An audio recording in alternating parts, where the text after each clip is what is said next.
Vai fora.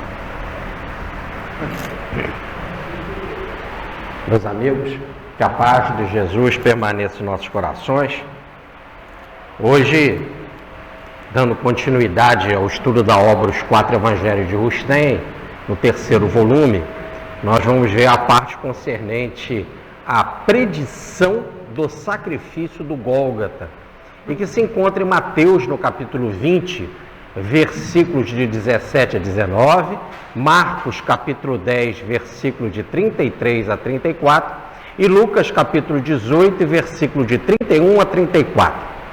Nós vamos ler aqui, e já fazendo uma tradução mais compatível, vamos ler Marcos e Lucas. Inicialmente Marcos. Subindo eles a estrada ou o caminho de Jerusalém, Jesus lhes ia à frente, o que enchia de espanto e de temor os que o seguiam. Ele, então, chamou a sós novamente os 12 discípulos e começou a predizer-lhes o que estava para lhes acontecer. Subimos, como vedes, para Jerusalém, e o Filho do Homem será entregue aos principais dos sacerdotes, aos escribas, que o condenarão à morte e o entregarão aos gentios. Escarnecer-lo-ão, cuspir-lhe-ão no rosto, açoitá-lo-ão, tirar-lhe-ão a vida, e ele ressuscitará no terceiro dia. Agora em Lucas. Em seguida, Jesus, tomando a sós os 12 apóstolos, lhes disse: eis que vamos para Jerusalém, e tudo o que os profetas escreveram acerca do Filho do Homem será consumido ou se completará, pois que será entregue aos gentios, será escarnecido, açoitado e cuspido, e depois que o tiverem flagelado, lhe darão a morte, e ele ressuscitará no terceiro dia. Eles, porém, nada compreenderam daquelas palavras que para eles eram ocultas. Não entenderam ou não compreenderam o que lhes era dito. Como o texto é pequeno, vamos ler também Mateus. Quando subindo para Jerusalém, Jesus chamou a sós os 12 discípulos e lhes disse: vamos para Jerusalém, e o Filho do Homem será entregue aos príncipes dos sacerdotes e aos escribas, que o condenarão à morte, e entregá-lo-ão aos gentios, para que seja escarnecido, flagelado, crucificado, e no terceiro dia ressuscitará. O texto é bem sucinto, é bem sintético, fica notório, lendo Mateus e Lucas, que eles tiveram muita influência de Marcos, do texto de Marcos, e uma outra informação é que logo tendo a influência de Marcos, tiveram a influência de Pedro, alguém muito experiente da igreja apostólica, da formação do apostolado, porque Marcos era parente de Pedro, e o evangelho de Marcos foi todo inspirado e ditado pela comunidade, por Pedro e sua comunidade. E assim nós temos esse texto que vocês poderiam dizer assim, mas parece que nós já ouvimos palestra sua aqui sobre esse assunto, em que Jesus faz a previsão de que ele indo para Jerusalém será lá crucificado. Até uma passagem que nós trabalhamos bastante, que ele conversava com os apóstolos, esclarecia sobre esse tema, fazendo a seguinte pergunta: quem vocês pensam que eu sou? Que os homens pensam que eu sou? Aí eles disseram: um achas que tu é Jeremias, outro que tu é um dos profetas, outros que é até o próprio João Batista de volta, né? Mas Jesus então pergunta: isso é o que os homens pensam, e vocês? E aí ele se dirige especificamente aos apóstolos, como aqui no caso, repare que ele também conversa a sós, levando à parte os 12, porque não só os 12 seguiam com Jesus, mas outros seguiam junto. Pessoas interessadas, pessoas que queriam cura, pessoas que o encontravam pelo caminho. Nós já estamos nos últimos tempos da vida de Jesus, a fama era extraordinária dele já nesse momento, fora que também haviam outras pessoas interessadas que seguiam Jesus, como muitas mulheres, como Joana de Guza, como Susana, como Madalena, como Joana, etc. Joana de Guza, eu já tinha falado, como Salomé, mãe de João e de Tiago, etc. Então, ele vai falar em particular, o texto é bem claro, todos os 3 textos, Mateus, Marcos e Lucas, com os 12 específicos. Assim também, ele pergunta para eles, naquela outra conversa que nós dizemos aqui: e vocês, o que vocês pensam que eu sou? Aí é que Pedro toma a palavra e diz: tu és o Cristo, Filho de Deus vivo. E Jesus diz que ele foi tomado pelo rasgo intuitivo, recebendo uma revelação divina, captando revelação nele mesmo, nas verdades mais profundas da espiritualidade, naquilo que Carl Gustavo Jung chama de si mesmo, no eu mais profundo. Então, bem-aventurado és tu, Pedro, porque não foi a carne nem o sangue que te revelou isso, e sim meu Pai que está nos céus. Então, uma revelação extremamente intuitiva, um insight que ele teve, uma eureka, diríamos assim. E aí, então, se ele é o Cristo, Jesus fala. E o que falam as profecias sobre o Cristo? Ora, as profecias dizem que o Cristo irá para Jerusalém e que o Cristo lá será entregue na mão dos gentios, ou melhor, será traído, né? Traído não só por um deles, no caso Judas, no particular. Agora nós já adiantando a história, a gente sabe que quem fez esse papel foi Judas Iscariotes, né? E também os próprios judeus, que não podiam matar Jesus ou condenar alguém sem autorização. O próprio Sinédrio, né, que é o Senado judaico, não podia fazer nenhuma condenação, uma morte oficial, sem a autorização do povo dominante ou do governo dominante, que no caso era Roma.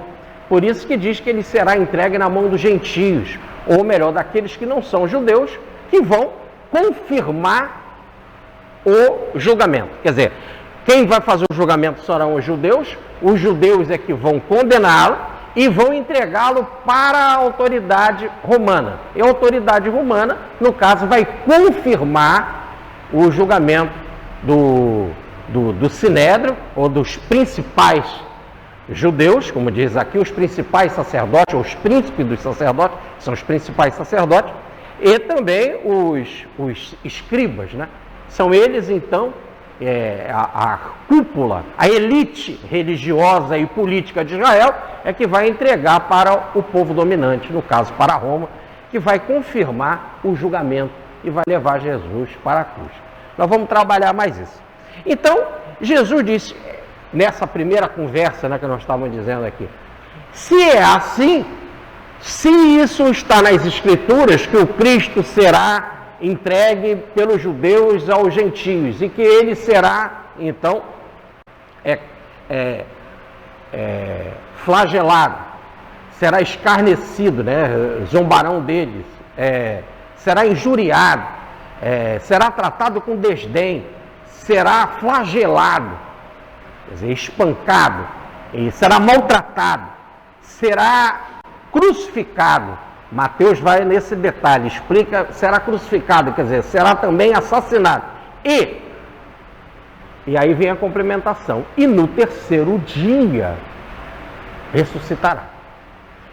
Ora, se é assim, se as Escrituras falam assim do Cristo, então dizia Jesus, então vamos levantar, vamos para Jerusalém.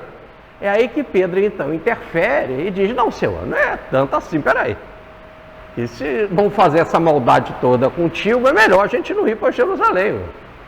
E Jesus então falou, ao mesmo tempo que Jesus diz, bem-aventurado és tu, Pedro, né, porque teve a revelação de que ele era o Cristo, agora Jesus o repreende, dizendo, vai de reto.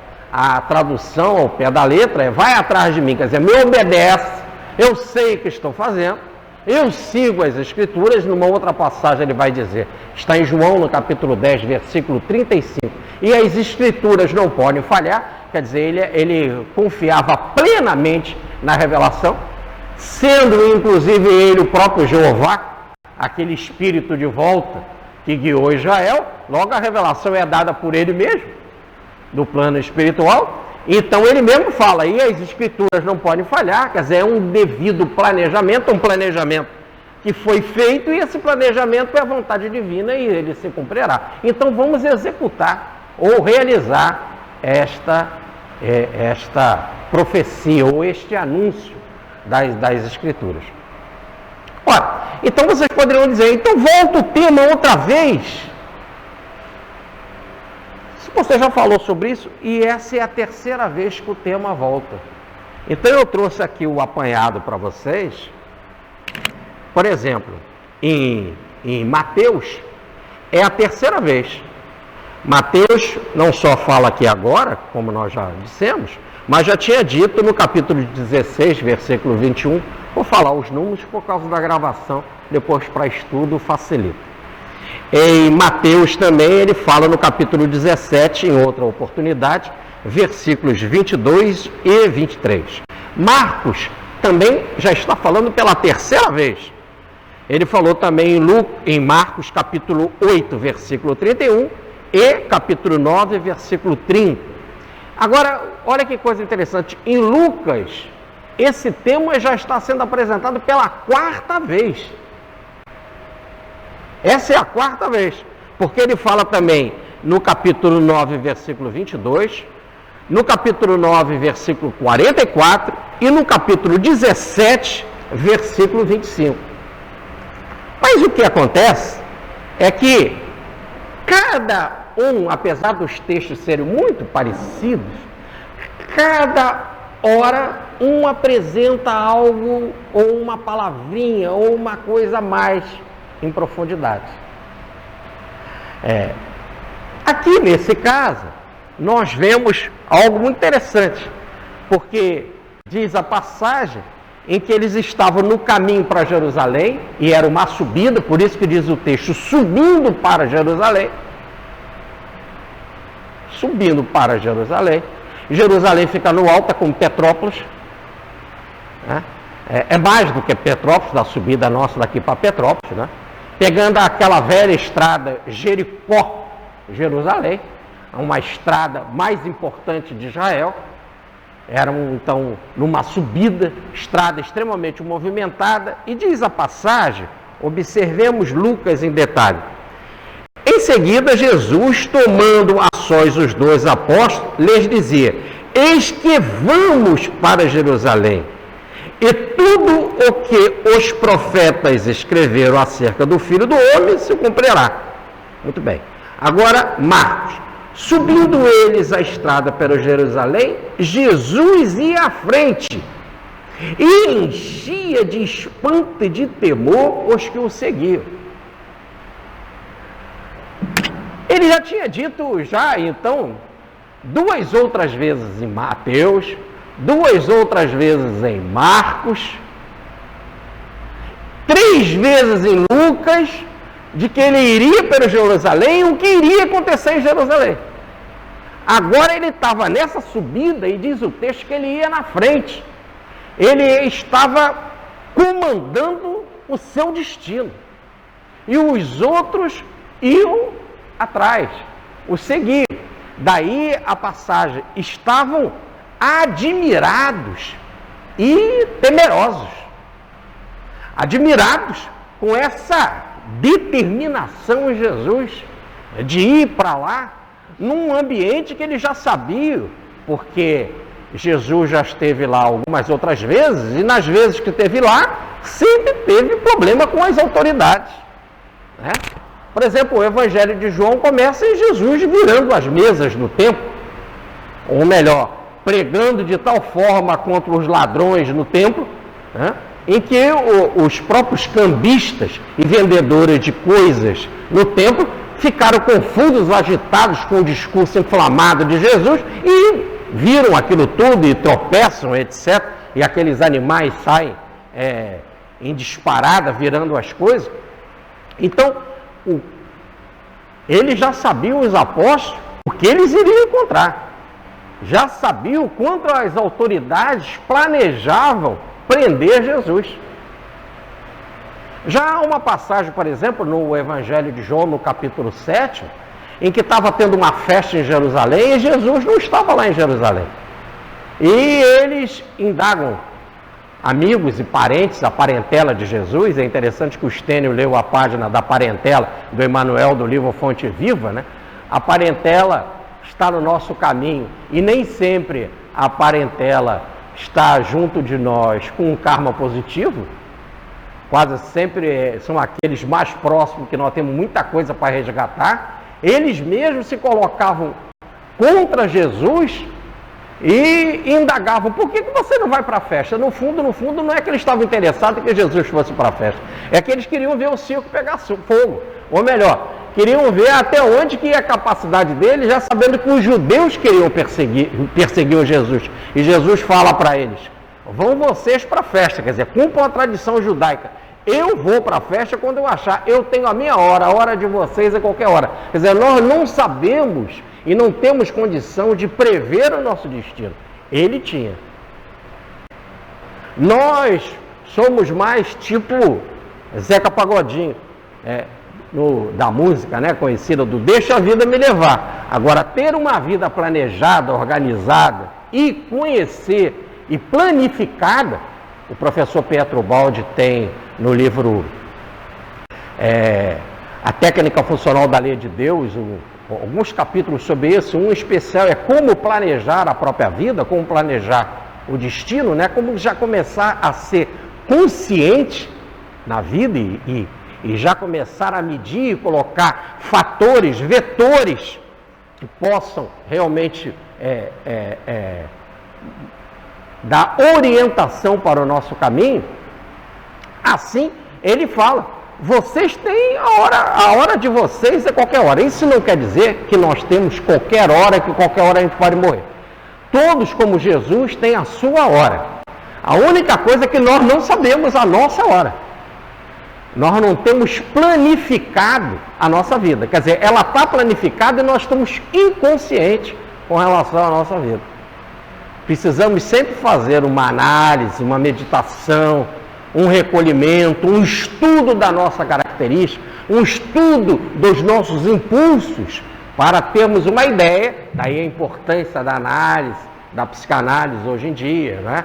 Antigamente se fazia, e hoje também, né? Mas antigamente o único recurso que se tinha eram os oráculos, em que as pessoas iam indagar e ter uma certa previsão do destino. E Jesus então fala disso assim com muita naturalidade. Nós vamos lá e isso vai acontecer assim. Agora, quando eu li aqui, talvez vocês não tenham notado, eu li 3 vezes, e nas 3 vezes eu dei ênfase quando eu falei no plural. Porque Jesus estava indo para Jerusalém, subindo para Jerusalém, e toda vez ele fala: nós estamos indo, nós estamos subindo. Ele sempre, se vocês depois olharem o texto com calma, nos 3, tanto Mateus como Marcos como Lucas, está no plural. Eu chego a fazer uma ressalva aqui no meu estudo e boto bem no alto, em caixa alta, plural. Porque no fundo, esse é o destino de todos. Esse é o destino de todos.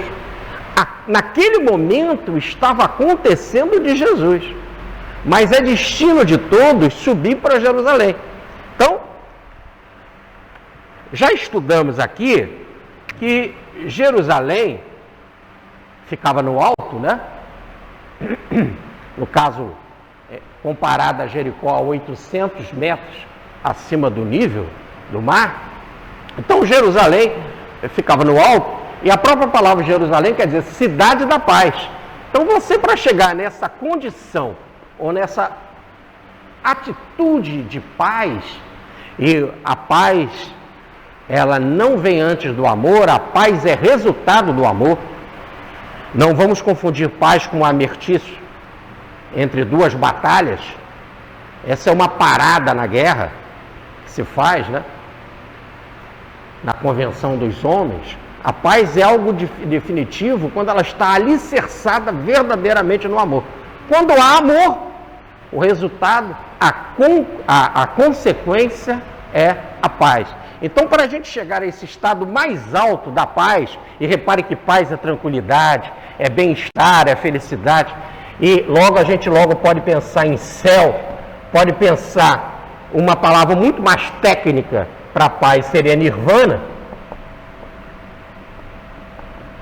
que é um estado de quietude, de tranquilidade. E essa quietude não é um estado de ficar sem fazer nada.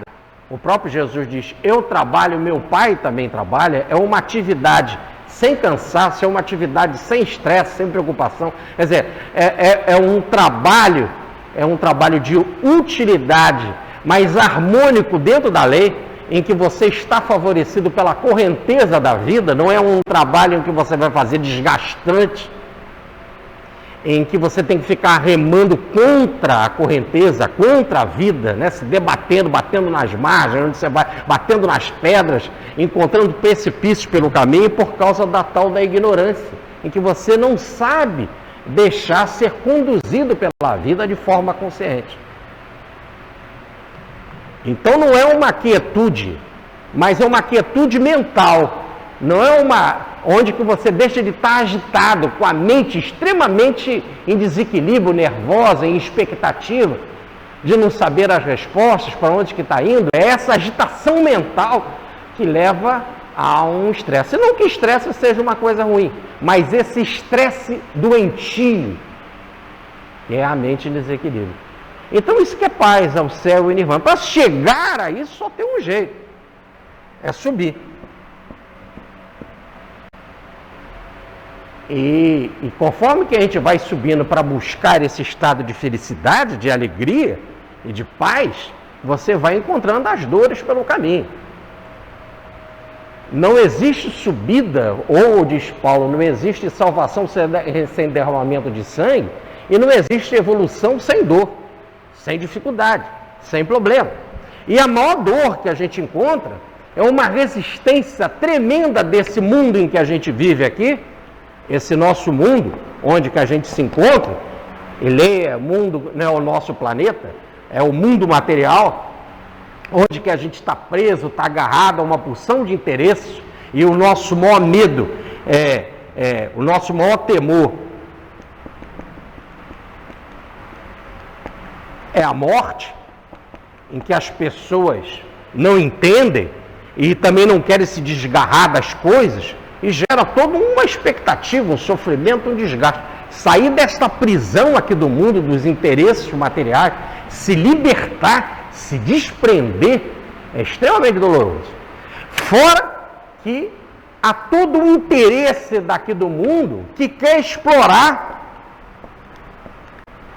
esse cordeiro, esse homem de paz, esse homem de justiça, esse homem bondoso, porque eles pensam que esse homem justo, esse homem de paz, esse homem de bondoso, ele é um otário. É assim que o mundo pensa. Então o santo é muito bom para ser explorado.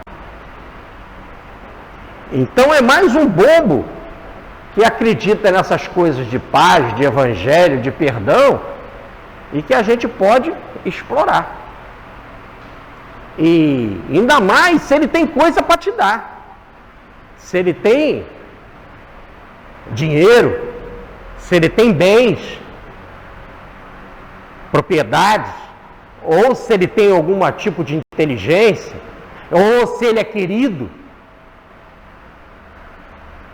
E aí você pode chamar ele para o teu grupo, por exemplo. Se um homem desse que está fazendo a subida, ele é querido e tem uma certa popularidade, por que não convocá-lo para gerar voto para você?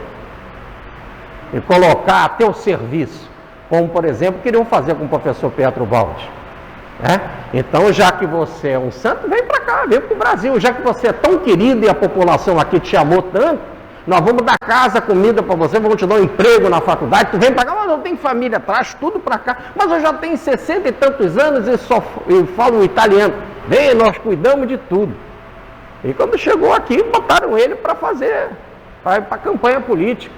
Mas quando esse não era o trabalho dele, ainda mais para apoiar gente que tem essa intenção, logo é uma política da corrupção, né? Uma política da propina, e que ele se recusa a isso, e que ele tinha um trabalho, outro para desenvolver, aí tomam tudo dele. Então ele não é tão otário assim. Ele não é tão ovelha assim. Logo, então, vamos botar ele na realidade do mundo. Aí toma o bem da pessoa, não arruma um emprego para a pessoa, toma os direitos autorais dela. O mundo, ele quer explorar sempre a pessoa. Por exemplo, se você tem uma mediunidade, a mediunidade de cura, então você vem curar os meus. E se você cura 1, 2, 3, que tal cobrar também e a gente ganhar uma grana em cima dessas pessoas todas aí que precisam ser curadas aí, esse mundo de doentes, né? Aliás, a gente sabe que nós somos um mundo de doentes. Eu convoco vocês verem no bairro de vocês o que tem mais, padaria ou farmácia. Então, se a realidade é a farmácia, infelizmente nós estamos no mundo de doente. Então, por que não usar, já que você faz cura, né? Então, vou te explorar. Então, o mundo, ele quer fazer com que você não suba. Fique aqui nos interesses dele. Isso é o que a gente chama do imã. O grande imã do antissistema, diz o professor Pietro Baldi. Desse sistema ao contrário do de Deus, contrário da paz, contrário do céu. É uma desorganização do mundo. Ele quer que você fique aqui a serviço dele. E se você não for santo, melhor ainda, vai ser escravo. Vai ganhar baixo salário. Eu vou te explorar. Hoje vale a pena todo mundo dar uma olhadinha no RJTV depois. O RJTV já aconteceu, mas pode buscar depois no Globoplay, né? O que teve no RJTV, a moça que levanta às 5 horas da manhã para chegar no trabalho às 8h30 no Flamengo, ela pega 3 trens, mais um metrô e um ônibus. e todo mundo acha isso, sabe? Se ela ainda diz assim, se você quiser trabalhar, tem muita gente que quer teu emprego. Então esse mundo, ele não só quer te explorar. E se você começa a crescer e a ter opinião, aí é pior ainda. Porque você começa a atrair pessoas para uma nova filosofia de vida. E vem aquela filosofia maldita. Vocês pobres são bem-aventurados. Acredita que existe um mundo de paz, perdoa, etc, etc. E aí você começa a transformar pessoas e tirar elas do interesse do mundo, da exploração, né? Cuidado com os bens materiais, etc. Nada do abuso ao capitalismo. Aí quando vem esse discurso, então, logo vão dizer, essa pessoa é maldita, ela é um revolucionário, ela é condenada. Aí quando ela começa a alertar com relação aos impostos, né, os impostos têm que ser justos, como foi o caso de João Batista, né, que ele falava que os impostos têm que ser justos, aí é melhor arrancar a cabeça desse cara. Porque ele está colocando coisa na cabeça das pessoas. Dizendo para o soldado não ser violento, quando a gente vê a prática da violência da polícia, depois que ela aprende, ela arrebenta. Então, quando a pessoa começa a ter opinião, então ela começa a ser mais maldita ainda. Aí, pegando essa pessoa, ela tem que ser realmente muito, não só sacrificada, mas ela tem que zombar dela. Daí o texto de Mateus, Marcos e Lucas, se a gente pegar um pouquinho de cada um, a gente vai ver que um completa o outro, né? Zombar, desdém, cuspir, flagelar, chicotear, depois botar na cruz. Quer dizer, não se contenta em só empreender e depois só em matar, mas tem que passar por tudo. É como se fosse um descarrego de tudo aquilo. Já que você despreza os meus interesses materiais, já que você despreza os meus interesses financeiros, já que você despreza a minha autoridade, já que você diz que eu sou um ditador, um autoritário, que eu sou um rico que abuso do poder, que eu sou um governante que abuso do poder, agora eu te peguei, cara, eu vou te arrebentar. E esses apanham mais do que o outro, porque se você pegava um camarada, repare lá, como você prefere, Cristo ou Barrabás? Diz o texto, Barrabás era ladrão, solta Barrabás, mas um revolucionário eu não solto não. Um ladrão, depois eu pego ele ali, depois o ladrão quase sempre, um depois mata o outro lá, quase sempre é assim. Esse causa menos dano, é o mal social menor. Agora, um revolucionário, aquele que não é nem revolucionário, não, mas que pensa diferente, não se deixa levar. E no caso de Jesus, então essa colocação de Marcos aqui é excepcional. Aqui que mostra todo o texto. Subindo eles a estrada de Jerusalém, Jesus lesia à frente. O cara é um leão. Ele tinha aparência de cordeiro, mas ele era um leão. Ele ia na frente. Ele é um cabeça da evolução. Ele é um guia. Ele arrasta pessoas. Tanto que eles estavam admirados da forma em que Jesus ia determinado na frente para realizar o destino.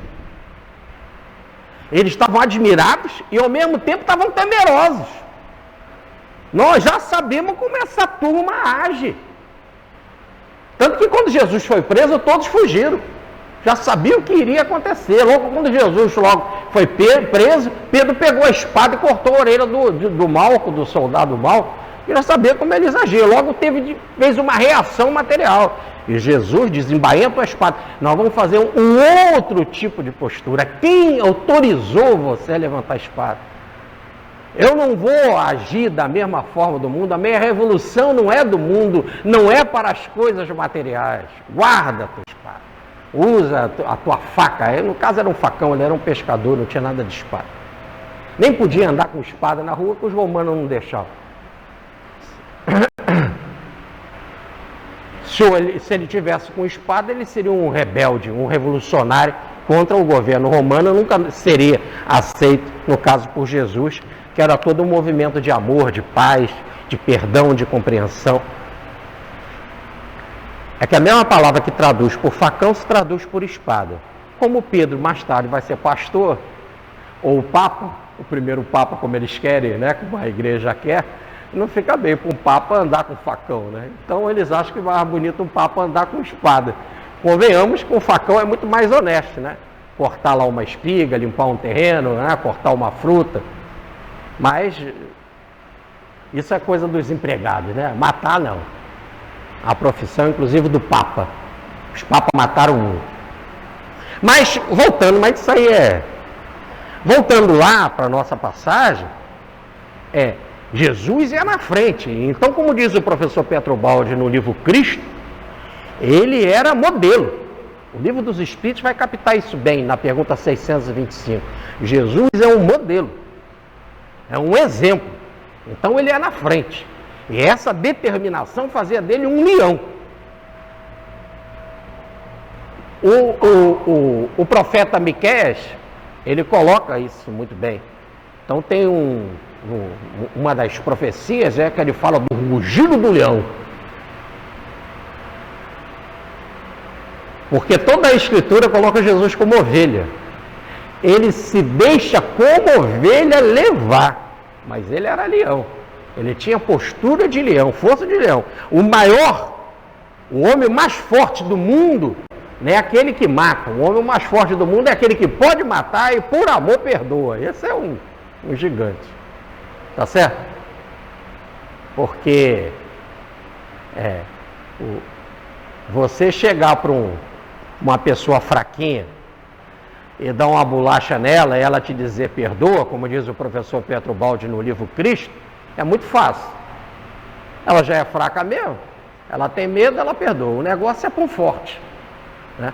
O negócio é uma pessoa fraquinha bater no Mike Tyson e o Mike Tyson perdoar. Aí que está a nobreza, né? O forte perdoar. Agora imagina aquele que tem o poder de governador da terra, aquele que tem o poder de parar os mares, de fazer com que 5.000 homens comam, fora as mulheres e as crianças, ainda sobrar 12 cestos.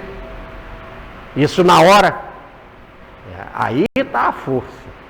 É essa força que os apóstolos achavam que Jesus iria realizar. Tanto que eles continuam com Cristo. E o Cristo ia na frente, eles iam. E ao mesmo tempo eles estavam admirados, como ele é determinado. Segundo, estavam temerosos. Será que lá ele vai ser aquilo tudo que nós já conhecemos? Os judeus. Nós já conhecemos as autoridades políticas do mundo inteiro, não é o judeu? Isso no mundo inteiro, em qualquer país, quando vem qualquer um com ideias diferentes, essa pessoa será sempre esmagada pelo poder. E Jesus mexeu com o poder. Então eu trouxe aqui um texto muito interessante.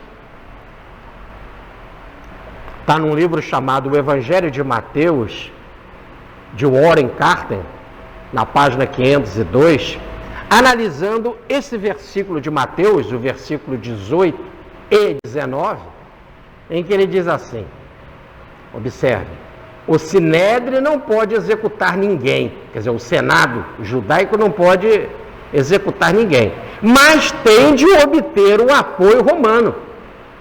Assim, eles, os judeus, o entregaram e receberam a confirmação de Roma.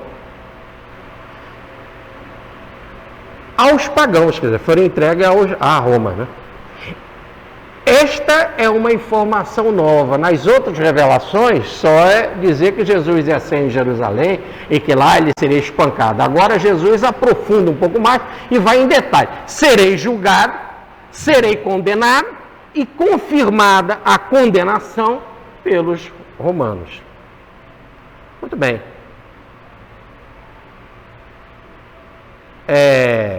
Novamente, as elites religiosas e políticas são mostradas como cúmplice contra Jesus.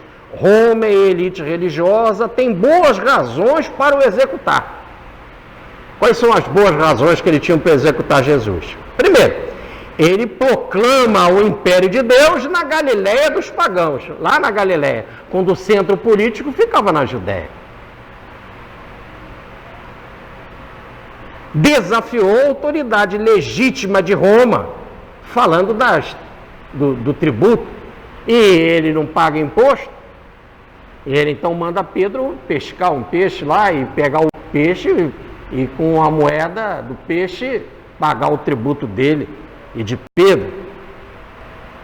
Ele criticou as comunidades pagãs, dizendo que eles falavam muito nas suas orações, porque não tinham fé verdadeira, nas práticas das orações, há prioridades materiais, que estavam mais preocupados com os bens materiais do que com os espirituais. Em breve, criticará seu exercício na opressão do poder, dizendo que eles têm autoridade, com autoridade exercem sobre o povo, que se o povo reage, vai para a cruz. Então, com isso, conclui o autor aqui, e por isso que eu trouxe esse texto, O Império Contra-Ataca, que é o nome aí de um famoso filme, né? E que se encaixa perfeitamente, quer dizer, o império, que é o poder religioso judaico, e o poder político e militar romano, né? Formam um grupo único, se associam, um julga e condena, o outro executa, e agora eles se juntam, formam um único império e contra-atacam Jesus. É o nosso inimigo comum, temos que destruí-lo. E não existe caminho de sair do antissistema sem isso. Então, quando a gente passa em revista a vida dos grandes homens que falaram coisas diferentes na humanidade, sempre tem isso. Em especial Jesus. Daí a passagem, ele ia à frente evolutiva da humanidade. Ele era um iniciador. E depois todo mundo vem em reboque. E assim a gente vê. Falou coisa diferente, principalmente para os jovens, para trazer ideias diferentes para os jovens, mata ele. Quantidade para matar 10 cavalos que deram para Sócrates. Okay? Gandhi falou negócio de paz, nada de violência, essa coisa toda. Né? Tirando o poder e o dinheiro da Inglaterra, dá-lhe 3 tiros no peito. Kennedy falou de coisa diferente, sobre liberdade democrática, manda-lhe um tiro na cabeça. O outro falou da igualdade de raça lá. O Luther King, dá-lhe um tiro. E assim vai. Né? O outro não quer ir para o palanque político, toma a casa dele. O outro tem mediunidade, não quer dar os direitos autorais, bota o Chico Xavier em julgamento. Não é isso? E essa é a história, quer dizer, não tem ninguém que suba evolutivamente sem passar por esse escárnio, por esse flagelo, por esse martírio, por essa perseguição aqui do mundo. O antissistema é como um imã que arrasta a pessoa para baixo. É uma verdadeira luta. É como diz lá a Bhagavad Gita, no primeiro e no segundo capítulo da Bhagavad Gita. É uma luta no campo de Kurukshetra, quer dizer, no campo da vida, no campo da evolução, há uma luta entre aqueles que querem te arrastar para baixo e os outros que querem. Krishna, lá é Krishna, né? O Deus lá da Índia, que quer te fazer subir, te levar para o alto. Essa luta é que forma o tal atrito da dor. É o atrito, é uma resistência que faz com que a pessoa seja esfregada, ralada, torturada para libertar. E por que está no plural? Porque é uma luta de todo mundo. Naquele momento a luta era do Cristo. Aquela cruz particular era do Cristo. Era um caso particular dele. E por isso que cada um tem a sua cruz. Mas, numa outra passagem que Jesus fala desse assunto, ele diz assim: tome a sua cruz, cada um, quem quiser vir depois de mim, e segue. Está em Mateus, no capítulo 16, versículo 24. Em sequência, a primeira passagem que Mateus fala sobre a previsão de ir para Jerusalém. Então, né, quando Jesus fala pela primeira vez, vão para Jerusalém, que lá eu serei condenado, etc., ele fala também, e quem quiser me seguir, carregue cada dia a sua cruz e me segue. Quer dizer, cada um tem uma cruz particular, cada um tem a sua cruz. Cada um tem a sua cruz. Essa é a minha hora. E ele, para mostrar, ele ia na frente, para dar o exemplo. Depois, lá no capítulo 21 de João, depois da ressurreição de Jesus, ele vai reunir os apóstolos e vai dizer: você vai para a cruz, você não, você isso. Ele vai começar a especificar o que vai acontecer com cada um. Também na Santa Ceia ele vai orar para os apóstolos. Está no capítulo 15 de João, falando especificamente disso, em que os apóstolos vão ficar e vão passar por esse tormento, por essa dor. Que se o mestre passa, evidentemente que os discípulos passarão. Cada um no seu nível, cada um na sua proporção, etc. Tanto que a ideia é no plural, e cada um vai passar segundo a sua capacidade, é que Salomé, a mãe de João e de Tiago, ela vai se aproximar de Jesus e vai pedir uma posição de destaque para Jesus. Eles tinham tanta consciência de que Jesus estava indo para Jerusalém e que ele era o Cristo e que lá ia mostrar poder diante dos romanos, e não interpretavam e não conseguiam entender que o Cristo, como poderia ser flagelado, arrebentado, crucificado e morto, eles não entendiam. E então, a própria Salomé falou, já que você está indo para Jerusalém, e já no final, né, ele já indo para lá, então coloco meus filhos na posição de destaque. E ele fala, será que eles vão poder tomar o cálice amargoso que eu vou tomar? E eles falaram, vamos, olha, que vocês vão tomar o cálice amargoso, não resta a menor dúvida. Que isso faz parte do antissistema. Ninguém sai daqui sem passar, ou fica aqui no mundo e morre aqui no mundo, fica nesse vai e vem aqui do mundo, nesse sansara, nessa bagunça, ou nessa roda da vida, ou para se libertar tem que passar por essa situação. Que vocês vão tomar o cálice amargoso, não resta a menor dúvida. Agora, quem vai ficar à direita ou à esquerda de mim, as posições, ou melhor, posição estabelecida, só o Pai. Não sou eu que defino a evolução de cada um.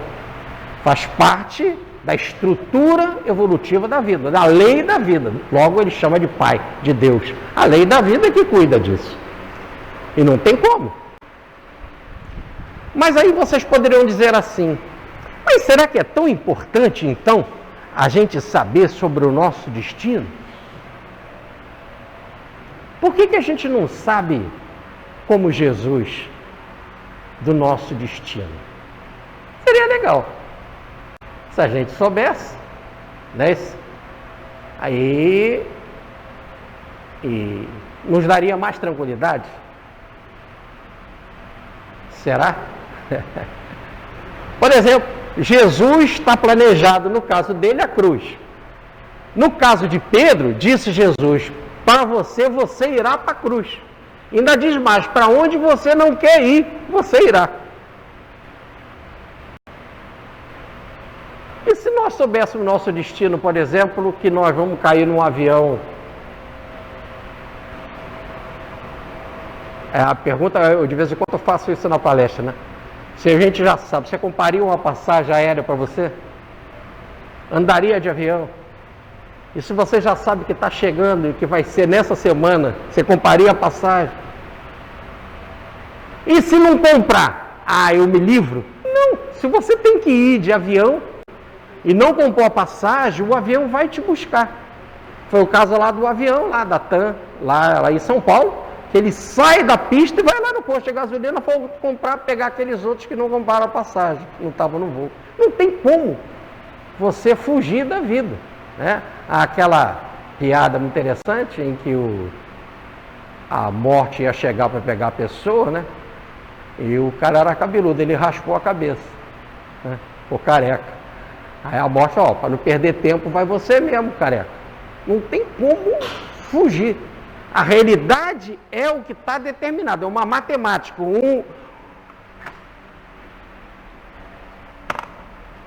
Frase do Einstein, que inclusive foi repreendido, porque ele não entendia os fenômenos acasuais naquele momento, e só os fenômenos casuais.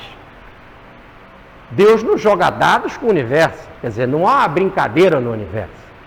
Mas até os fenômenos sincronísticos, ou melhor, os fenômenos oraculares, aqueles que vêm do oráculo ou da previsão, também fazem parte da matemática da vida. O que não sabia era Einstein com relação a isso. Por isso que ele fala a frase, Deus não joga dado com o universo. Joga sim.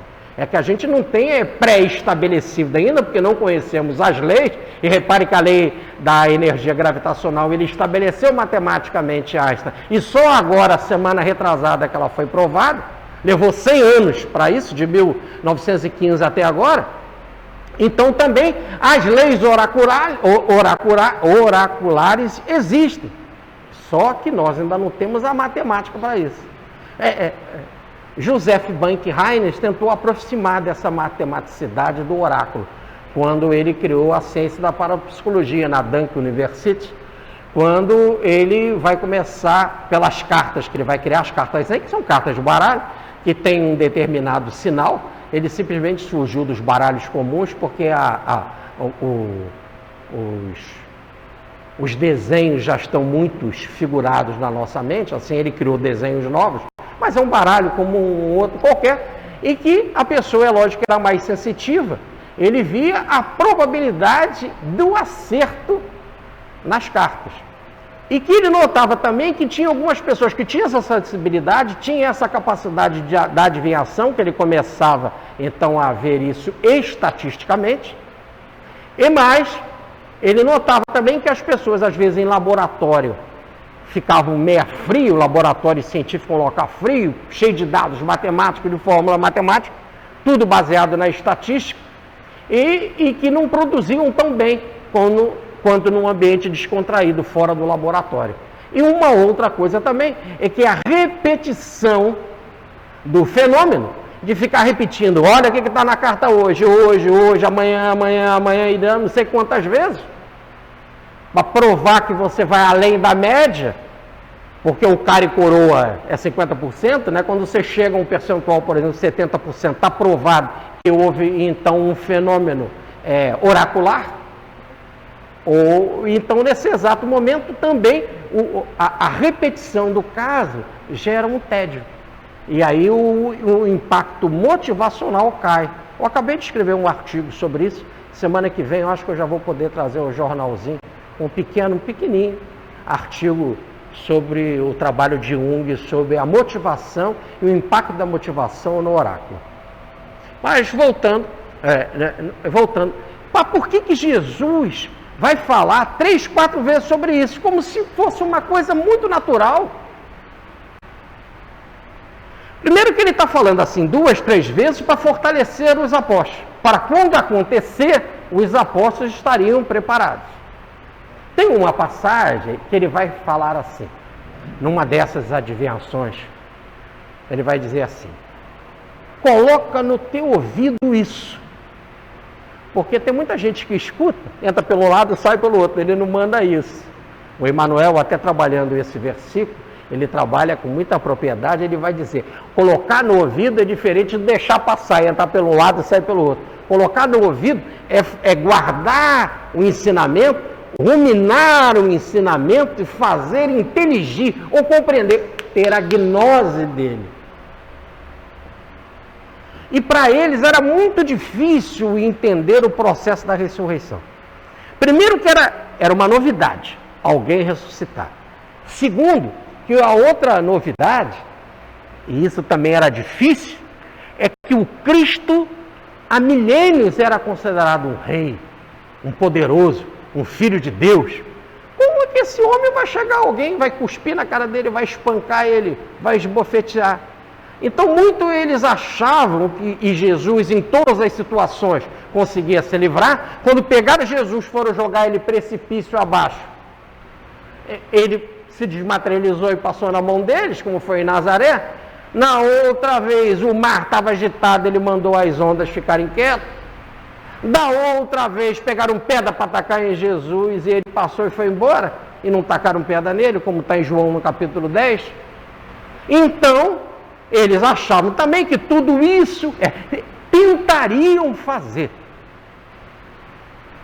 E quando Jesus diz que fariam isso e que ele ressuscitaria no terceiro dia, a palavra, como são 3 evangelistas, Mateus, Marcos e Lucas falando sobre isso, Mateus fala em despertar no terceiro dia, e Marcos e Lucas falam levantar, que é a palavra técnica para a ressurreição, que é o contrário do deitar, que é o morto.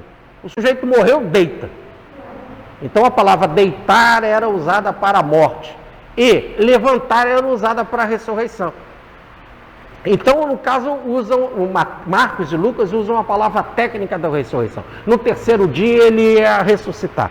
Mas Mateus aprofunda mais. Ressuscitar de que forma? Consciente, desperto. Isso seria o terceiro dia. O primeiro dia é sexta, porque o horário terminava às 18 horas. O dia judeu começa às 6 da manhã e termina às 18, completamente diferente do nosso. que começa às 24 horas, à meia-noite, né?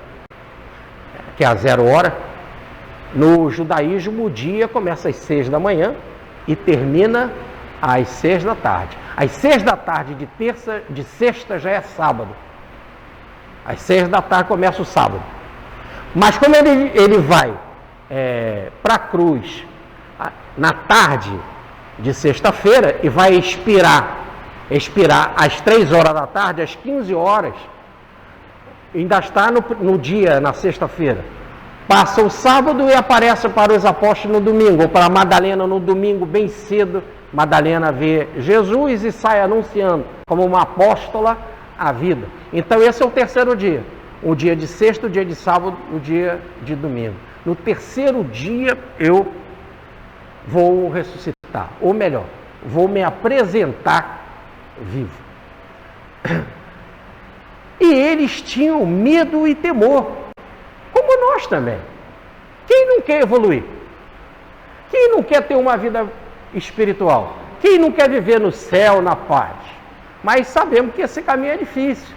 E a gente então tenta evitar as coisas do céu, porque se o cara te bate numa face, tu tem que virar a outra.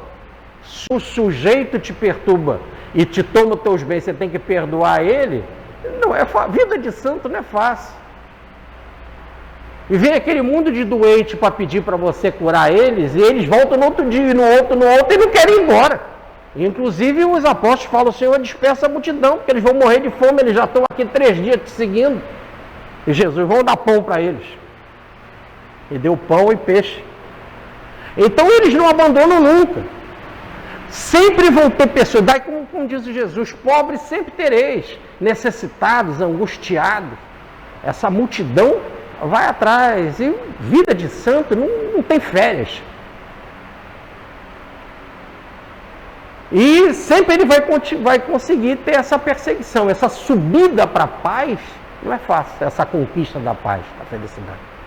Eu me lembro, por exemplo, do papai, né? O papai adorava ir no Tupiara. Eu falo isso assim, como eu liguei, o papai já desencarnou e ele sabe, primeiro que é verdade, segundo que tem aí todas as oportunidades para isso. Se ele não fez isso, poderia ter feito e fez outras coisas muito mais interessantes. Mas é interessante que ele é no Tupiara e com aquela fé, aquelas coisas todas, e lá diziam que ele era médium, etc. E quando a gente perguntar por que você não se dedica ao espiritismo, ao centro espírita, ou a um trabalho como esse, afinal, mediunidade dá muito trabalho.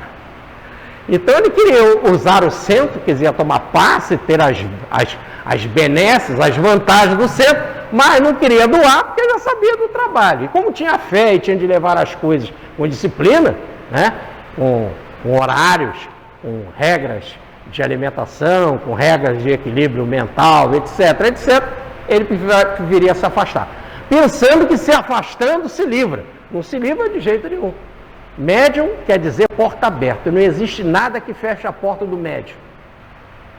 Nada.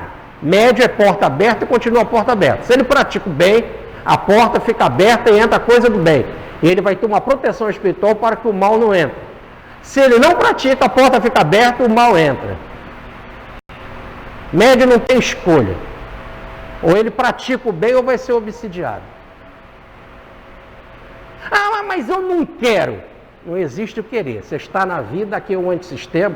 E como aqui tem uma porção de gente que te explora, a vida te explora assim, porque faz parte da biologia, da estrutura biológica a mediunidade. Não é é como você dizer, eu não quero meu olho. Você pode tirar o olho, você vai ficar com a necessidade de enxergar. E vai ficar dando com a cabeça na parede. Assim a mediunidade você não tem como tirar. Você pode canalizar ela para determinados fatores. Eu quero canalizar ela para determinada coisa. Então você pode canalizar. Por hora eu prefiro só ficar fazendo tal outra atividade. Então tudo bem. Mas tem que ter uma atividade propícia, voltada para o bem, para a espiritualidade. Então, não tem como adiar. Ou você fica aqui no mundo e é arrastado pelo esse vai e vem, pelo esse sansara do mundo, ou você caminha para o processo de libertação, e o processo de libertação é desgastante, é um processo doloroso. Por isso que diz Jesus, a cruz é nossa, se você quiser seguir, carregue cada dia a sua cruz. E ele continua, esse é o cálice. Será que eu vou beber? Vocês estão preparados para beber? Então aguarda. Por hora, vai gradativamente até poder tomar o tal cálice. Então, voltando àquela pergunta, será que eu estaria preparado para compreender o meu planejamento? Porque sendo Deus bondoso, sendo Deus amoroso e um pai justo, que um filho pede peixe, ele não vai dar pedra, pede um pão, ele não vai dar pedra, pede um peixe, ele não vai dar um escorpião. Então, se o pai é assim, do bem, daí dizer Jesus, só ele é bom, ele não pode dar uma determinada vantagem para Jesus e não dá para a gente. Só que nós não estamos preparados para isso. Para ter uma visão de uma profecia da vida. Então, vou fazer um teste aqui com vocês. Esse teste aqui vai bem mostrar como a gente se encontra. Vamos fazer aqui um planejamento da nossa vida. Então, vamos colocar aqui a vida. E a vida sempre começa, a vida material, assim, ó. Aqui está o berço e aqui está o túmulo. Não tem como fugir desses extremos. Do berço ou do túmulo. Você pode até fugir do berço e vir numa manjedoura. É isso. Mas lá do túmulo não tem como fugir. Então, se essa é a vida, vamos pegar aqui um exemplo. Por exemplo, na minha carteira de identidade, está que eu nasci em 1957. Houve um erro na carteira, eu sou de 70, tá? Mas, já marco o final de 70. Mas na carteira de identidade está 1957. É isso. Esse é o marco, esse é o berço. Um berço. E agora eu estou aqui em 2016. Tenho quantos anos? É 58, né, que eu tenho, né? Não, porque às vezes uma confusão, 58, eu já estou no ano de 59, em novembro, aí por isso que eu fico nessa confusão. Então, eu tenho 59 anos. Perdão, viu? 58 anos. Em 2016. Tá certo? Vamos fazer um outro marco aqui que eu acho muito importante. Né? Eu, com 6 anos, então em 63, 64, eu aprendi a ler. Uma coisa muito importante. Para quem quer se dedicar a estudo, né? Saber ler é um marco importante. Um outro marco importante foi em 1977, em setembro, eu conheci o Espiritismo. Entrei pela primeira vez num centro espírita. Então, em setembro de 67, foi o Espiritismo que eu conheci. De 77 para cá, então já tem 39 anos, é isso, não? Né? 39 anos, tá certo? 39 anos, eu estou aqui nessa situação. Eu estou em 2016. 2016 com 58 anos. A média na cidade como a do Rio de Janeiro é 75 anos. Então, na média, de 58 para 75, falta 15, faltam 17 anos, é isso? Hã? 58? 58, mais 2, mais 17 anos. Então, faltam mais 17 anos para eu chegar na média e, normalmente, desencarnar. Faltam 17 anos. Ou passar um pouco da média. E passar um pouco da média quanto? Mais 3 anos? 78? Faltam 20, daqui a 20 anos? Ou mais 5? Mais 8? Com 75? com 80 anos, com 90 anos, com 100 anos. Uma vez eu fiz um teste dele, a pessoa botou 130 para ela. Queria viver 130. Mas 100 anos. Se eu quiser viver até os 100 anos, faltam 40 anos. Repare que eu tenho menos tempo para o túmulo do que eu já tive do berço até agora. E é interessante que normalmente é assim a nossa vida. Eu não vou me colocar aqui em privilégio com relação a ninguém. Dos 57 aos 2016, o que aconteceu? Eu previ, eu fiz previsão da minha vida, eu planejei a minha vida, eu descobri o que vai acontecer comigo, tentei entrar nesse arcano, nesse mistério, e fazer um planejamento correto.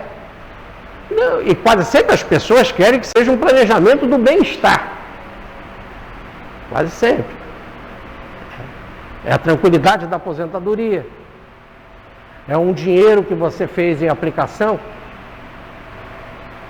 Mas é um título que você tem, com aquele título você pode ter uma certa deferência, reverência, deferência e até conseguir capital mais na frente. Não é isso? Ou então, o que pode te defender? A previdência, você tem previdência? Essas coisas todas. E tudo isso, mesmo quando você faz essas coisas todas, nada disso é previdente. Eu tenho o INSS, ele é a garantia, né? Mudam as coisas aí. E entre aquele que está no ambiente de trabalho e aquele que não está, dança aquele que não está. Que previsão que você fez? Eu tenho meu plano de saúde, e se ele caiu, quebrou? Como agora acabou de quebrar um plano de saúde conhecido lá de São Paulo. Um dos mais conhecidos aí que protegeu o Fluminense, coitado, perdeu até ontem. Então, e aí? Quebra. Então, qual é a garantia que você tem?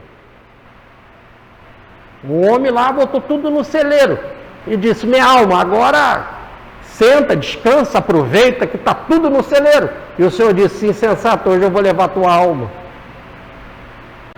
Então essa previsão não pode ser uma previsão, como quase sempre que as pessoas querem, que é o que dá segurança, e a segurança no status quo. Ou melhor, para se manter no status do antissistema, no estado do antissistema, no estado material. A vida não quer isso. A rainha Vitória, ela tinha muita segurança e ela prometeu: dou todo o meu reino, tudo que eu tenho por mais um minuto de vida. E ela não conseguia comprar um minuto de vida, porque isso não se compra. Ela mesma, na época, a Inglaterra era a maior potência do mundo, ela não conseguia comprar um minuto de vida. Então, nada dessas coisas justifica, mas você pode ter títulos, pode ter bens, propriedade, e começar a guerra na Síria. E você possa ser um refugiado. De repente já está num bote em alto mar, com todos os seus títulos, e aí vem aquele cara que está atravessando, o sujeito no rio, né, que era o aborígene que atravessava o professor lá, de matemática. O aborígene perguntou: onde você vai? Eu vou para outra margem do rio. E quando estava no meio do caminho, o professor de matemática lá, o intelectual, perguntou se ele sabia trigonometria.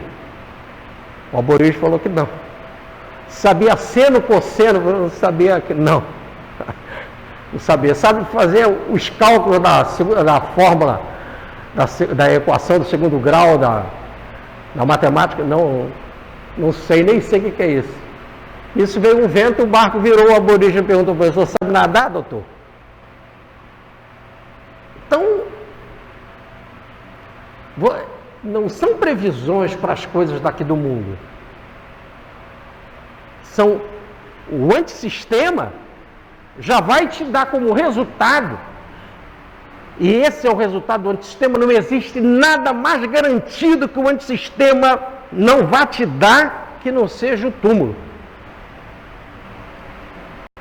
Quando a melhor resposta, o que você pode fazer nesse período seu de vida aqui, nesses 17 anos ou mais, para mudar a direção. E em vez de fazer uma vida horizontal, fazer uma vida mais inclinada ou vertical, de subida para Jerusalém. De fazer uma subida para a paz, de colocar paz no seu caminho, de botar espiritualidade no seu caminho. Não é colocar espiritismo no seu caminho. Não é colocar catolicismo, Rosa Cruz, teosofia, nada disso no seu caminho. Diz o Emmanuel, nós precisamos muito do espiritismo, muito do espiritualismo, mas muito mais de espiritualidade. A grande jogada é colocar espiritualidade na vida. Ele fala no prefácio do livro Nosso Lar de André Luiz. Então mudar a orientação da vida, mudar a orientação da vida é desprendimento. Mas se você não fez isso até agora, no final da vida, já é mais difícil, é mais complicado. Na Índia há a tradição do homem, quando ele chega aos 40, 45 anos, ele se despede da família e vai embora. Abandona tudo. Abandona a mulher, abandona a filha e tal, vai meditar. Essa é a tradição da Índia. Mas no Ocidente nós não temos essa tradição. Quando o sujeito está com 40 anos, ele não chegou nem na metade da aposentadoria. A regra para a aposentadoria é 65 anos, né? Então ainda não chegou na metade normalmente. Então é uma visão a nossa aqui do Ocidente completamente diferente. E aí nesse exato momento não é o que as coisas do antissistema querem. Então quando Jesus ele utiliza esse tema que nós estamos falando, ele fala no plural, dizendo que é meu, o caso que eu vou passar agora é meu, mas todos vamos passar. Ele fala no plural, vamos para Jerusalém, no plural. Então isso dá a ideia de que eu tenho que começar a preparar dentro da minha vida esse tipo de caminho novo. Eu me lembro do nosso querido Dr. Roberto Silveira, né? Aí o consultório dele de psiquiatria aqui embaixo, médico do Estado, do Federal, né? Do Hospital de Bom Sucesso, dirigia a parte clínica do Hospital de Bom Sucesso, com muitos afazeres, com muita atividade, ainda mais se debruçando nas coisas espíritas. Quando começou a se aproximar a aposentadoria dele, ele pensou, já sei o que eu vou fazer. Vou comprar um livro, que eu sempre gostei de mecânica, vou comprar um livro que ensina como desmontar o motor do carro para montar outra vez. E consertar o motor de carro. E assim ele desmontou o motor do carro dele, teve de chamar o Serginho para montar, mecânico, ele não sabia montar, e o livro, e não era ele agora com aquela capacidade, com aquela idade, com aquele tipo de falta de experiência, que ele ia pegar a capacidade para mecânica. Se ele já viesse trabalhando nisso, em paralelo há muito tempo, não dava. Aí ele percebeu que não era essa a jogada, e que a jogada dele era ser igual a José. José, o pai de Jesus, ser carpinteiro. Ele comprou tudo de torneiro mecânico para ser carpinteiro. E para fazer uma porção de coisa, conseguiu fazer uma peça que ele dizia que era uma peça de xadrez, que eu olhava, a gente não sabia se era cavalo, se era rainha, se era peão. Mas ele estava animado lá com aquilo que ele fez um negócio enorme no quintal, gastou uma fortuna, quase que mandou a aposentadoria embora, mas não era um negócio. Então a mesma coisa, você passa a vida inteira sem se preocupar. É o que quase sempre a igreja quer. Olha, você passa a vida inteira no pecado, depois você chega lá no final da vida, vai orar, vai rezar o terço, faz a sua confissão e entrega a vida ao Pai. Mas como? Faz a confissão e vai em paz. Não tem como ir em paz. A mente não se preparou para isso. A gente vive por samsara. Então olhem bem, quando Jesus trabalha esse tema por 4 vezes sobre o destino, mostrando de forma clara como é o destino dele, e a gente fazendo essa pergunta, será que se eu conhecer o meu destino, eu toparei fazer como Jesus, ir à frente e fazer com que ele realize? Se eu já sei que não é assim, se eu já sei que eu não tenho essa capacidade, será que eu poderei tomar esse cálice estou tão desprendido para isso. Para Pedro ele falou na lata o que iria acontecer com Pedro.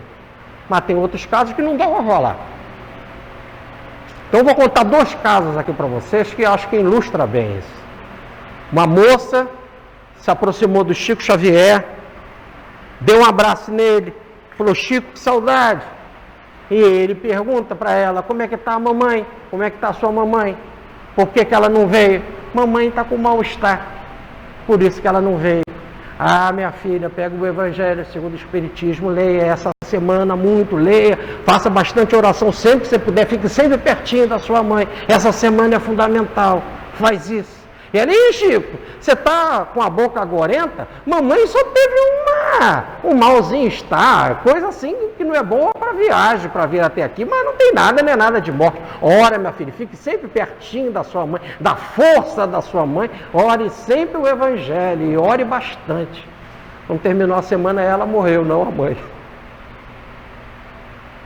Era para ela, não era para a mãe. Por que o Chico não contou? Ela não estava preparada? Não é o caso da sua mãe, estou falando para você, que você vai morrer no fim dessa semana. Como? Então, o máximo que eu posso te falar é: vai estudar o Evangelho, vai ler o Evangelho, fazer bastante oração, bastante água glorificada, ficar sempre do lado da sua mamãe, que a sua mamãe é uma fortaleza. Vai te ajudar. Esse é um outro caso.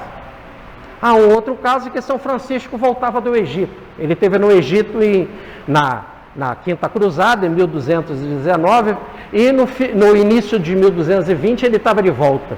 E quando ele estava de volta, e por ordem que ele tinha de voltar rápido, porque estavam abusando da ordem dele, estavam mexendo na ordem dele, criando novas leis, etc., que inclusive achavam que ele tinha morrido lá na cruzada. E o que é verdade, que ninguém quase sempre saia vivo lá da cruzada mesmo. Então ele voltou, e quando ele estava passando depois de Roma, ali perto tem uma cidadezinha, a cerca de 1 hora mais ou menos, ou um pouco menos, de Roma, chamada Celano. Inclusive é nessa cidade de Celano que tem um grande biógrafo de São Francisco, Tomás Celano.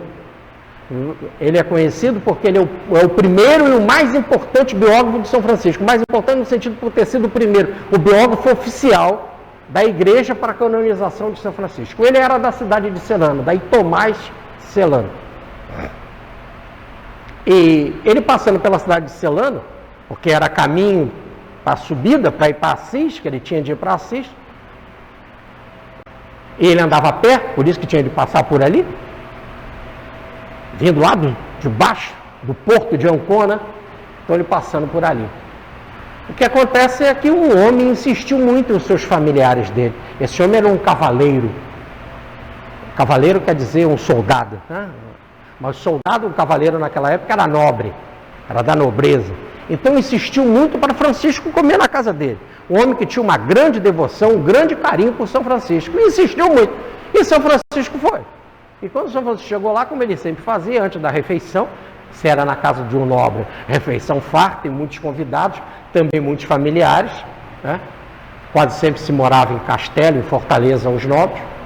Ele então levanta e faz uma oração. E quando ele estava em oração, ele teve uma revelação. Então ele chamou o homem à parte, ou a sós, igualzinho como Jesus chamou os apóstolos aqui a sós, né, para falar sobre a ida dele para Jerusalém e o que iria passar com ele em Jerusalém. Ele chama esse homem a sós e diz assim: você não vai comer essa refeição aqui sem em outro lugar, quer dizer, no plano espiritual. Nem esse almoço você vai comer aqui.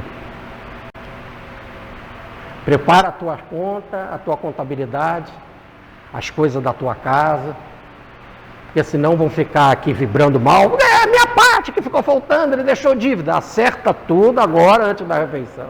Aproveita e faça a sua confissão para ir em paz, também psicológica, mental, emocional, né? Ou mais consciente dos problemas que tem para enfrentar, porque a próxima refeição já vai ser com o Senhor. Ele preparou tudo e quando os convidados estavam comendo, ele repentinamente morreu. Por isso que não é bom chamar São Francisco para almoçar na nossa casa. Né?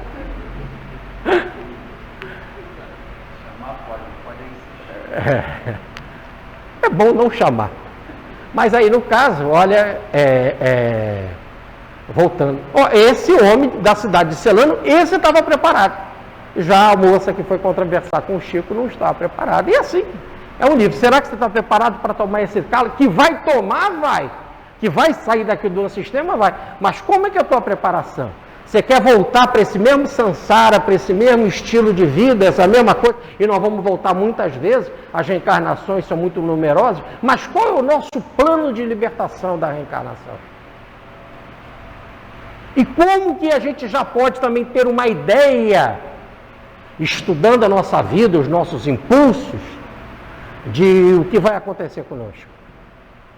Por exemplo, eu me lembro do nosso Newton, do Newton Boechat, um médium muito querido, que uma vez ele chegou lá em casa devidamente mediunizado, e ele nos apresentou uma encarnação nossa na cidade de Luang Prabang, no Laos, quando era budista da seita Theravada, ou melhor, que é uma seita budista do lado místico, que aceita a comunicação com os mortos ou com os antepassados, e queria dizer que eu dirigia um mosteiro nas margens do rio Mekong, e que era uma pessoa do bem, caridosa, etc., que fazia muita ajuda a muitas pessoas, um intelectual, um estudioso do budismo, mas que desencarnei por um grande defeito, e que estava aqui nessa encarnação, principalmente entre tantos outros defeitos, mas para cuidar desse em especial, que se chama impaciência.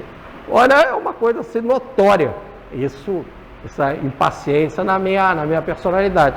Então, quer dizer, se eu já tenho essa revelação, e me veio essa revelação, que veio corroborado com algumas outras revelações de outros médios e alguns pequenos sonhos, talvez até mesmo por influência do que o Newton disse, mas pouco importa, e o meu carinho pelo estudo do budismo, aliás, um dos primeiros livros que eu escrevi, tem capítulos sobre o budismo e sobre o zen budismo, 2 livros eu escrevi tratando desse assunto, o que mostra essa tendência. Então, mas independente disso, olha, tem um sinal. Como tratar essa impaciência? É ela que vai me levar ao túmulo. E como que pode diminuir daqui, ajeitar ali, lixar aqui, compreendeu? Dar uma... Não é acabar com ela, porque existem projetos que não dá para realizar normalmente.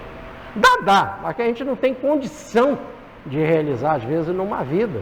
Não tem a força, o determinismo, a coragem, não é leão o suficiente para destruir. Mas o que você pode? O que pode limar aqui, ajeitar ali, acertar aqui, emagrecer ali, né? Pegar a impaciência, fazer uma dieta, né? Tirar algumas coisas gordurosas dela, né? Dar uma limpeza nos canais que estão esclerosados dela. Muito bem. Então, essa é uma reflexão. E se Jesus faz pela 4ª vez, significa que o tema é importante. É que normalmente a gente só pensa assim, olhando para o texto, na figura de nosso Senhor Jesus Cristo. Ele está indo para a morte, vai ser flagelado, vai ser cuspido, vai ser espancado. E a gente não pensa no plural, e no que a gente já pode começar a fazer para a subida nossa para a paz, para a libertação. Essa é a grande reflexão. Aí você fala, mas esse não é um tema relevante. Como? É o mestre, pela 4ª vez em Lucas, tratando desse assunto. Mas é porque esse é um tema muito difícil, saber do futuro. Será que é difícil porque nós temos medo? Porque diz aqui o apóstolo, nós lemos, que ele ia à frente e eles estavam admirados com essa determinação de Jesus. Admirados. E a admiração tem muito a ver com... É a primeira descoberta filosófica, é a primeira descoberta do insight filosófico, da gnose. A admiração é um estado de expectativa, de surpresa, de encantamento, mas ao mesmo tempo de temor. E o temor é essa força que quer nos arrastar para baixo. É perigoso, é desagradável, vai ter dor, vai ter isso. E que causa toda uma ansiedade. E aí há uma opção de coisas, uma opção de técnicas que o Evangelho e outras correntes religiosas nos colocam, que é nos preparar para isso. As reuniões mediúnicas, os estudos, a meditação, os desdobramentos, o relaxamento, as técnicas da água, as muitas outras terapias, as yogas todas. Então são vários outros instrumentos, são as instrumentalizações que a vida proporciona, que vai te dando subsídios, coragem, compreensão, etc., determinadas experiências, para que você possa superando essas coisas com determinada alegria. Até o ponto da morte não ser mais tua inimiga, como ela é para todos do antissistema, é o que ninguém quer no antissistema, e se transformar como em Francisco de Assis, uma grande irmã, a irmã morte. Ela não me poderá fazer mal, porque ela não me conseguirá fazer dano, porque o maior dano é voltar para essa outra situação em que diz ele que vai gerar uma segunda morte, e uma terceira morte, e uma quarta morte. É o ciclo da roda da vida. Então a irmã morte não poderá me fazer mal, porque a segunda morte não me prejudicará. É a morte da vitória. Aí eu guardei uma frase aqui de um pastor, que eu fiz questão de anotar, que diz assim: a vitória espiritual não é uma conquista sem agonia. Não é. E por que eles tinham medo e temor? Anotei uma outra frase de um pastor protestante, do Russell Norman Champlin, em que ele diz assim: a revelação do conhecimento, e eles não entendiam, porque eles não tinham a gnose no original, nos dá essa ideia, aquilo estava em segredo, e Jesus falava e continuava em segredo na cabeça deles, eles não tinham a gnose, a compreensão. Aí diz aqui o pastor protestante, repare, é pastor protestante falando, parece qualquer orador espírita dizendo, é assunto de palestra corriqueira no centro espírita. Diz Russell Norman Champlin, a revelação do conhecimento é gradual, e isso tem uma finalidade, normalmente relativa ao desenvolvimento espiritual, para que o indivíduo seja capaz de receber mais conhecimento e mais iluminação. Essa frequência, essa capacidade de adquirir, não é dada a ninguém a troco de nada. Além disso, Deus tem um cronograma de revelações pessoais e individuais, que transcende os fatores humanos. Aí a frase do Einstein, Deus não joga dados com o universo. Transcende isso, o fator humano. E atrás a determinadas revelações, e que não é de graça. Não há banquete, não há refeição de graça, nem o banquete celeste da paz é de graça. Tem que haver um pagamento, tem que haver um derramamento de sangue, uma dificuldade, uma dor. Então, se aqui o próprio mundo diz que não existe banquete, refeição de graça, também o celeste é a mesma coisa. Vai ter toda essa dificuldade, e é gradativo o conhecimento. Por isso que eles estavam admirados e temerosos, porque já sabiam que teriam uma conta a pagar, a conta da evolução. Não tem como fugir disso, não tem como. Mas você já está querendo ter condição de pagar esse banquete, de investir nele. Esse é o convite, porque nós vamos chegar lá. Diz as perguntas de 125 a 127 do Livro dos Espíritos. Nós só queremos saber se vamos no caminho mais curto ou mais longo. Mas que nós vamos chegar, vamos. Que vão beber esse cálice, vamos. Mas já estão preparados agora? Então, qual é o investimento que você pode fazer? Então, fazendo esse exercício da profecia que nós fizemos aqui, que ano você nasceu, que ano você se encontra, quais são os pontos importantes que você colocou na sua vida, o que você tem ainda na frente para fazer, o que você pode planejar para a frente. Quais são as suas tendências? Não adianta você querer ser muito diferente, tá certo? Você é um orador espírita, vai devagar, você tem que primeiro ler uma obra espírita, tem que ler o Livro dos Espíritos, o Livro dos Médiuns. Primeiro isso, antes de falar. Ah, porque os meus mentores vão ajudar. Não ajuda nada, não existe nada de graça, acabou de dizer o pastor. Chegar na hora tu vai ficar sem falar nada, ou só vai falar abobrinha. E aí você vai ter um karma pior ainda. Então, o que você pode fazer? O que você vai investir? Mas investir não para as coisas do antissistema, mas para a do sistema, do céu, da paz, do desprendimento espiritual. Você pode limar na sua vida de karma para colocar positividade. Então, esse é o pensamento de Jesus. Por isso que ele fala do assunto 4 vezes, para deixar assim bem claro na nossa cabeça. Ó, estou falando pela 4ª vez. Já colocou no ouvido? Ou ele entrou pelo lado, o céu pelo outro? Muita paz, fique com Deus.